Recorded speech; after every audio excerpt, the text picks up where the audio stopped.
थोड़ा हम बैठ के कहना चाहते हैं, इसके लिए क्षमा प्रार्थी हैं, क्योंकि मधुबनी से आया, थोड़ा दर्द का शिकायत।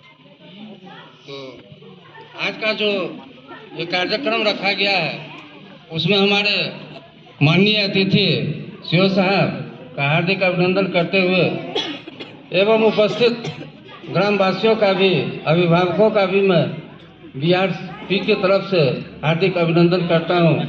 और छोटे छोटे ये जो बच्चे देख रहे हैं, इससे हमको बड़ी प्रसन्नता हो रही है। उन बच्चों का भी मैं भरपूर स्वागत करता हूँ और स्नेह देता हूँ कि इसी प्रकार वो लोग फूले फले आगे बढ़े। आज का जो ये कार्यक्रम रखा गया है, शिक्षा संवाद, ऐसा हम लोग देखते आ रहे हैं कि पहले बहुत कठिनाई थी पढ़ाई में। बच्चियां स्कूल नहीं जा पाती थी, क्योंकि बच्चे के लिए स्कूल जो है, शिक्षा संस्थान जो है बहुत दूर में था, जिसके कारण बच्चों को कुछ कठिनाई होती है। और अभी हम देख रहे हैं सरकार की जो नियमावली है, उस नियमावली के तहत बहुत नजदीक विद्यालय खुल चुके हैं। तो हम उम्मीद करते हैं कि बच्चा हो या बच्ची हो, किसी भी प्रकार की किसी को कठिनाई नहीं हो रही, क्योंकि हमारे घर के बगल में स्कूल है। हम अभिभावक जन वहाँ पहुँचते हैं, आप लोगों को भी बीएसएस का गठन किया जाता है, उसमें भी आप जा सकते हो। आपको बुलाया जाया होता, शनिचर को अभिभावक मीटिंग होता है, उसमें भी आपको कॉल आता होगा। आप जाते हैं या नहीं जाते हो, तो आप अपना कार्य का निर्वहन कीजिए। लेकिन हम देख रहे हैं कि सरकार जो है सो भरसक प्रयास कर रही है कि हमारे बच्चे को किसी भी प्रकार की कठिनाई न हो। एक बात, दूसरी बात, अभिभावक जो है वह सारी जानकारी से अवगत हो। कोई भी अपारदर्शिता की बात नहीं, पारदर्शिता रूप में वो सारा काम कर रहे हैं। अब जैसे प्राथमिक विद्यालय है, पहले दूर दूर था, बहुत नजदीक अब हो गया।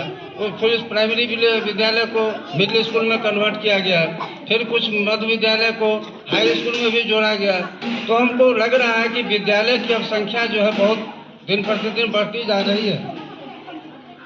जैसे पहले बच्चों की संख्या जो थी, बच्चे और शिक्षक की संख्या जो थी, वह 65.1 था, लेकिन आजकल लगभग 35.1 पर चला गया।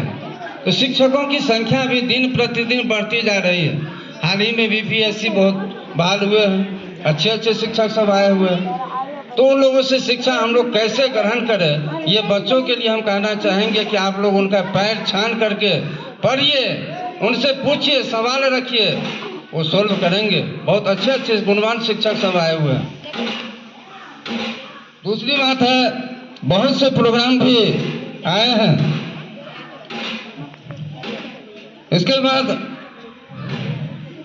2007-8 में साइकिल योजना दी गई, पहले बच्चियों के लिए, फिर बच्चों को कुछ दिक्कतें हुई, फिर उसके लिए बच्चों को भी साइकिल का योजना बनाया गया।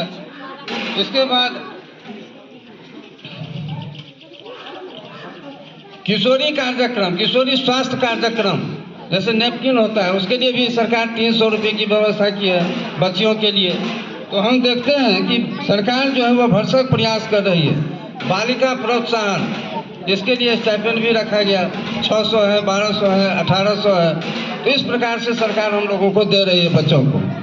प्रोत्साहन छात्रवृत्ति अलग है, जैसे मैट्रिक में कोई फर्स्ट डिवीजन करेंगे उसको 10,000 है, इसके बाद इंटर करने के बाद 25,000 है, अब स्नातक में दे दिया है 50,000 रुपये। तो हम तो देख रहे हैं कि सरकार तो पीछे नहीं है। हमारे बच्चों की सुख सुविधा के लिए, शिक्षित होने के लिए सरकार भरसक प्रयास कर रही है।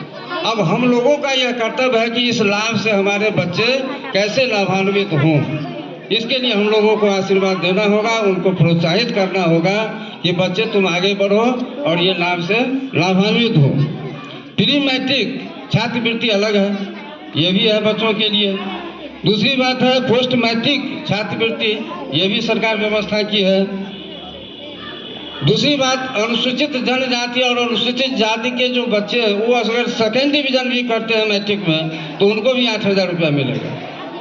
तो हम तो उम्मीद करते हैं किसी भी वर्ग के बच्चों को सरकार भरसक यह प्रयास कर रही है कि हमारे बच्चे आगे हों, हमारे समाज शिक्षित हो। इसीलिए मैं अभिभावक से भी निवेदन करना चाहूँगा कि अपने बच्चों को स्कूल भेजें। दूसरी बात, स्कूल भेजें ही नहीं, स्कूल में क्या होती है इसकी भी जानकारी रखें। शनिवार को अगर अभिभावक बैठक बुलाई जाती है तो उसमें जाने की कृपा करें, और जाने के बाद वहाँ क्या होती है हमारे बच्चों के साथ, शिक्षक क्या करते हैं, इस पर तर्क वितर्क होना चाहिए, राय मशविरा होना चाहिए। इससे हमारे बच्चे का नुकसान नहीं होगा, लाभ ही लाभ होगा। तो मैं बहुत ही